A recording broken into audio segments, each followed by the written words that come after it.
안녕하세요. 한국침례신학대학교 이은아입니다. 어, 저는 잠시만요. 화면을 좀 공유하도록 하겠습니다. 박사학위 논문으로 제출한 기독교 부모교육 내용체계 연구를 발표하겠습니다. 어, 조금 전에 주제 강의해 주셨던 것처럼 부모 교육은 너무나 중요합니다. 하지만 현 시대의 기독교인 부모들의 상황은 그리 녹록지가 않습니다. 또 무엇보다도 시대마다 변하는 부모 교육의 내용과 또 소셜 미디어를 통한 다양한 정보의 홍수로 인해서 부모들이 기독교적인 가치관과 또 세상의 가치관의 혼재 속에서 갈등하고 있는 모습들을 보게 됩니다. 그런데 여기에 또 교회의 도움 역시 부족해서 제가 석사 논문에서 썼던 리서치 했던 것에 의하면 기독교인 부모들이 교회에서 도움을 받는 비율이 인터넷이나 다른 학교나 도서나 뭐 그런 데서 받는 비율보다 적은 것으로 나타났습니다. 그래서 교회의 도움이 부족하고 또 체계적인 기독교 부모 교육 과정이 제시되지 못하고 있는 실정입니다.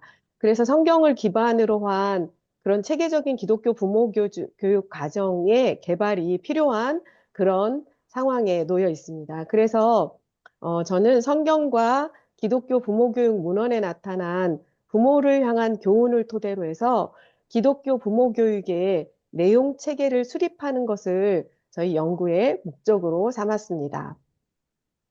연구 절차는 다음과 같습니다.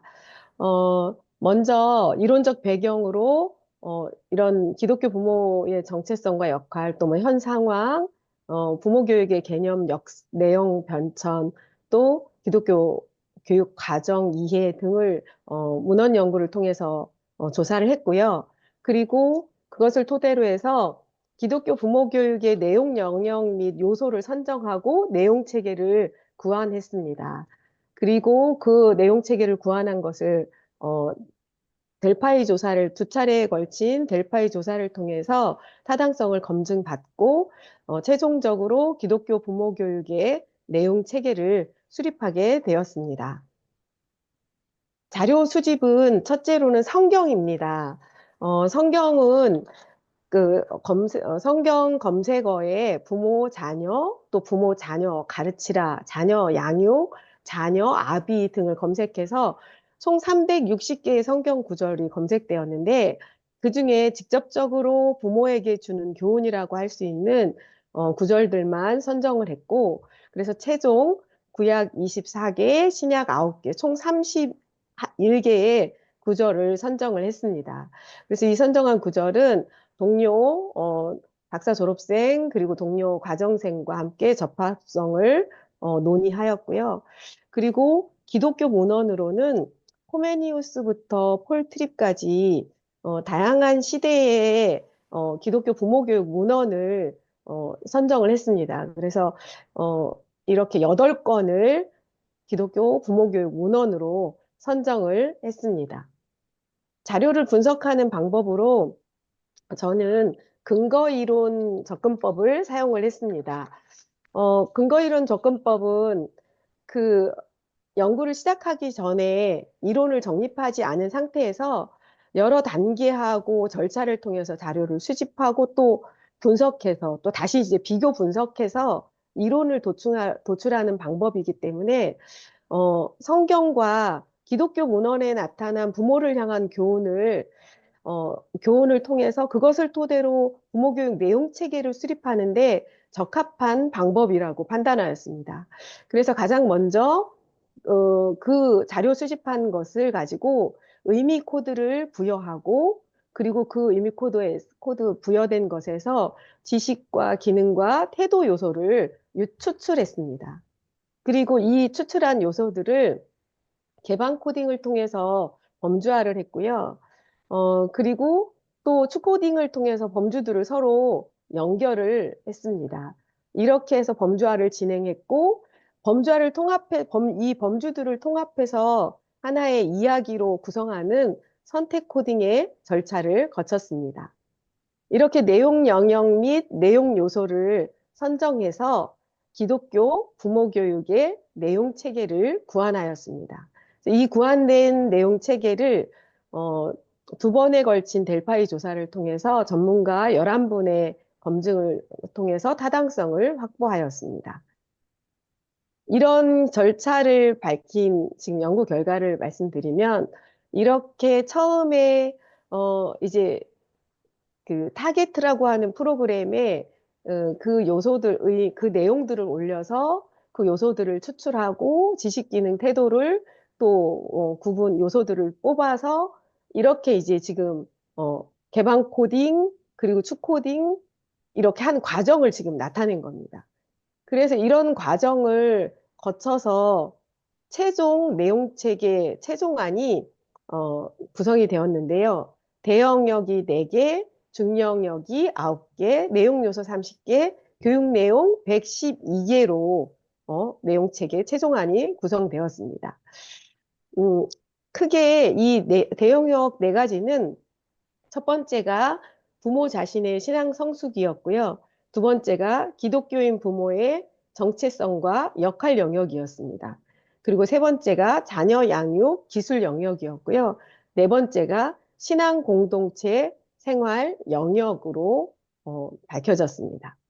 이 영역별 내용 체계를 자세히 살펴보면 이 부모 자신의 신앙 성숙에는 중영역으로 하나님을 아는 지식, 그리고 또 부모 자신의 신앙 훈련, 그리고 그 안에 또 이렇게 요소들이, 내용 요소들이 포함되어 있습니다. 두 번째, 기독교인 부모의 정체성과 역할은 첫 번째 이제 기독교인 부모의 정체성 안에는 기독교인 부모가 어떤 정체성을 가지냐 하는지에 대한 이해, 그리고 자녀를 어떤 존재로 이해할 것인가 하는 부분, 그리고 자녀 양육에 있어서 하나님의 은혜를 구하는 겸손한 태도가 필요하다는 부분이었고요. 그리고 기독교인 부모의 역할은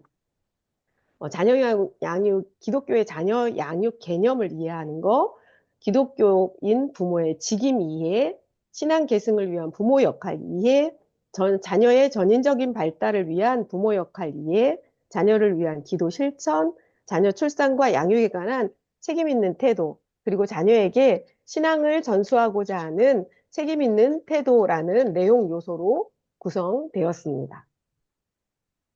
세 번째 영역은 자녀 양육 기술 영역인데요. 이 기술 영역에서는 첫 번째 중영역이 신앙 전수를 위한 교육 방법이고요. 그리고 두 번째가 성경적 자녀 훈육과 징계법, 그리고 세 번째가 효과적인 의사소통법으로 각각의 중영역에 이런 내용 요소들이 포함되는 것으로 밝혀졌습니다. 그리고 네 번째가 신앙 공동체 생활 영역인데요. 여기에 첫 번째, 두 번째 중영역이 신앙적인 가정 공동체 형성, 그리고 교회 공동체 생활, 이런 두 가지 중영역 그 안에 또 이렇게 내용 요소들이 있습니다. 이렇게 내용 체계를 이 코딩 절차를 통해서 구성을 하고 이 영역을 딱 보면서 이 영역들이 이 네 가지 영역들이 서로 밀접한 연관성이 있다는 것을 확인할 수 있었습니다. 부모 자신의 신앙 성숙은 기독교 부모의 정체성과 역할에 밀접한 연관 관계가 있었습니다. 기독교인 부모가 신앙의 성숙을 이루는 정도에 따라서 신앙 성숙도에 따라서 기독교인 부모로서의 역할을 잘 감당하고 또 이 신앙 성숙도는 어, 연구에 의하면 자녀 양육 스트레스를 감소시키고 또 양육 행동에 긍정적인 영향을 미친다는 그런 연구 결과들이 발표되고 있었습니다. 그리고 또 역시 기독교인 부모의 정체성과 역할은 또 이 자녀 양육 기술과도 연관이 있었고요. 그래서 서로 주고받는 영향이 다 연결이 되어 있었습니다.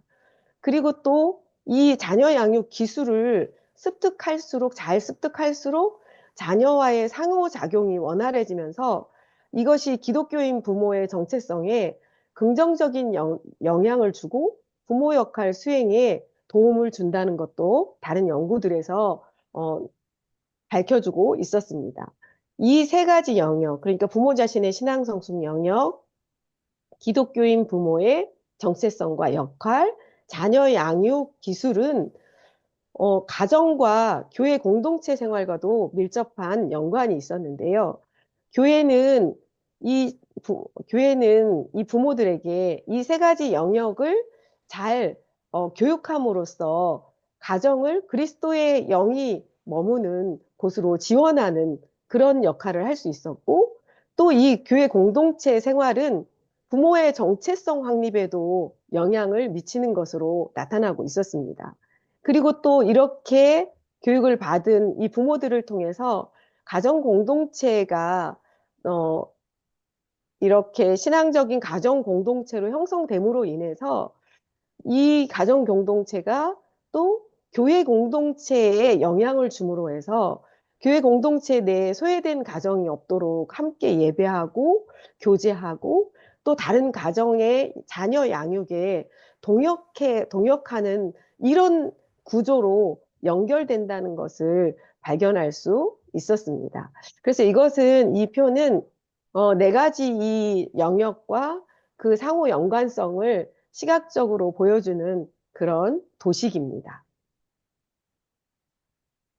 그래서 이런 연구 결과를 통해서 기독교 부모 교육의 정의를 부모 자신의 기독교 부모 교육이란 부모 자신의 신앙 성숙을 촉진하고 성경을 기반으로 한 부모의 정체성과 역할, 자녀 양육 기술을 교육하여 부모가 자녀의 전인적 발달과 신앙 전수에 책임을 다할 수 있도록 돕는 과정이고, 이를 위해서 교회와 가정이 협력하는 교육적 접근이라고 정의를 내릴 수 있었습니다. 이 연구는 체계적인 연구가 미흡한 기독교 부모교육 영역에서 성경과 기독교 문헌에 나타난 부모를 향한 교훈을 기반으로 해서 주요 주제 영역과 내용을 선정하고 체계화했다는 데 의의가 있습니다. 그리고 이 연구가 기독교 부모교육 과정의 기초 자료로서의 가치를 지닐 것으로 기대하고 있습니다. 연구의 제한점도 좀 있었는데요. 성경에 나타난 부모를 향한 교훈 선정에 있어서의 한계점이었습니다. 사실 성경 전체에는 많은 부모를 향한 교훈을 주는 그런 이야기나 비유나 또 성경 속의 인물, 또 성경 속의 가정들의 이야기가 굉장히 많습니다. 하지만 저희 연구에서는 직접적으로 부모에게 자녀 양육에 대한 그런 지침을 주어진 그 직접적인 교훈에 좀 한정할 수밖에 없었습니다. 그리고 두 번째 한계는 기독교 부모교육 문헌 선정에 있어서의 한계입니다. 기독교 부모교육 문헌에 있어서 20세기 이전 자료들은 코메니우스나 뭐 찰스 셀이나 웨스토프나 뭐 이렇게 어, 어떤 특별한 부모 교육에 있어서 전환점을 준 그런 책들을 위주로 선정을 하였고요. 20세기 이후에 사실 많은 기독교 부모 교육 문헌들이 많이 쏟아져 나왔습니다. 어, 하지만 대부분 많이 내용들이 중복되는 경우가 굉장히 많았고요. 그래서 개인적인 자녀 양육 경험을 토대로 해서 쓴 그런 에세이는 제외했고, 또 기독교 부모 교육, 교과용으로 만들어진 그런 단행본도 제외를 하고, 기독교 부모 교육, 성경을 토대로 해서 작성된 기독교 부모 교육 단행본만을 좀 선정하였습니다. 그리고 요소 추출하고 코딩 과정에 있어서의 한계점도 있었습니다. 요소를 추출하고 코딩을 하는 과정에 있어서 어, 저 연구자의 그런 직관적인 그런 개념이나 또 연구자의 그런 직관이 많이 이 안에 포함될 수밖에 없었습니다. 그렇지만 이것은 근거이론법 질적 연구의 특징이기도 합니다. 그래서 이 한계를 극복하고자 델파이 조사를 통해서 전문가들의 타당성을 확보하였습니다. 어, 이렇게 시간이 너무 촉박해서 빨리빨리 하려다 보니까 앞에 부분이 너무 금방 넘어간 것 같은데요. 그래서 후속 연구를 위한 제언은 자녀들의 연령별 부모 교육 대상에 따른 교육 내용 세분화가 필요합니다. 제가 발표한 것은, 부모 교육 내용은 공통적인 부분에 해당된다고 보시면 되겠습니다. 부모 교육, 기독교인 부모들을 대상으로 한 공통적인 부모 교육 내용에 해당된다고 보면 되는데, 이후에는 자녀들의 연령별에 따라서 그 부모 교육 대상에 따라서 교육 내용을 세분화할 필요성이 있습니다. 그리고 기독교 부모 교육 과정의 모형 연구도 또한 후속 연구로 필요합니다. 어, 다양한 지금 기독교인 가정 가운데에서도 다양한 형태의 가족들이 있고 또 부모들이 있습니다. 또 특히 최근에는 어, 나이가 많은 성인 자녀를 같이 데리고 있는 부모들이 굉장히 많습니다. 그래서 그런 노년의 부모들, 또 중년의 부모, 성인 자녀를 데리고 같이 있는 그런 노년의 부모들에 관한 그런 그들을 위한 교육과정의 또 모형 연구도 필요하고요.